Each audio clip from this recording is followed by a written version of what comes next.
நம்முடைய ஆசிரியர் அன்பழகன் ஐயா அவருடைய பிறந்த நாளை கொண்டாடுவோமோ இல்லையோ, இந்த பத்திரிகையுடைய பிறந்த நாளை கொண்டாடுவதற்கு கடவுளே இல்லை. அந்த வகையில் இன்றைக்கு 10ஆம் ஆண்டு பிறந்த நாளை கொண்டாடி கொண்டிருக்கிற இந்த மக்கள் சிந்தனை இன்னும் 100 ஆண்டுகளை கடந்து 100வது நாள் பிறந்த நாளையும் கொண்டாட வேண்டும் என்று உங்கள் அனைவரும் சார்பாக வேண்டிக் கொண்டு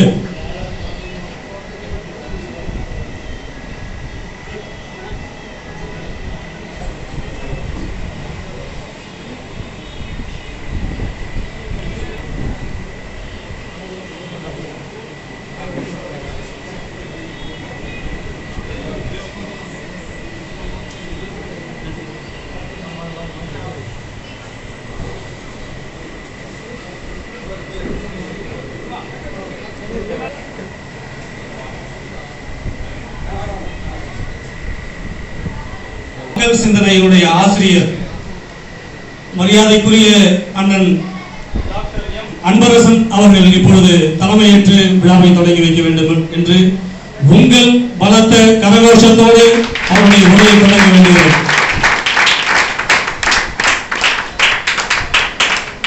அன்பார்ந்த வந்திருக்கும் பத்திரிகையாளர்களே, பெரியவர்களே மற்றும் தாய்மார்களே, உங்கள் அனைவருக்கும் எங்கள் மக்கள் சிந்தனையின் சார்பாக நன்றி தெரிவித்துக் கொள்கிறோம்.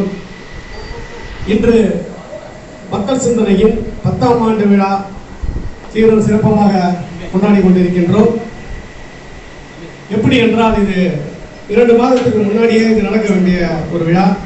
இந்த விழாவில் நடக்க முடியாமல் போய்விட்டது. எனக்கு உடல்நலம் சரியில்லாமல் மருத்துவமனையில் அனுமதிக்கப்பட்டு நான் ரொம்ப கஷ்டப்பட்டு இந்த விழாவில் பேசிக்கொண்டிருக்கின்றேன். அது மட்டும் இல்லாமல் இந்த விழாவுக்காக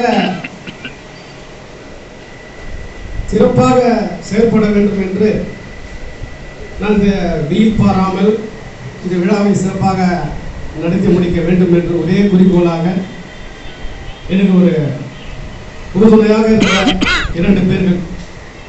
ஒன்று வி வீரமுத்து அவர்கள், இரண்டாவதாக டி ரமேஷ் அவர்கள். இந்த 2 பேர் எங்களுக்கு உறுதுணையாக இருந்து இந்த விழாவை சிறப்பிக்க வருகை தந்தார்கள்.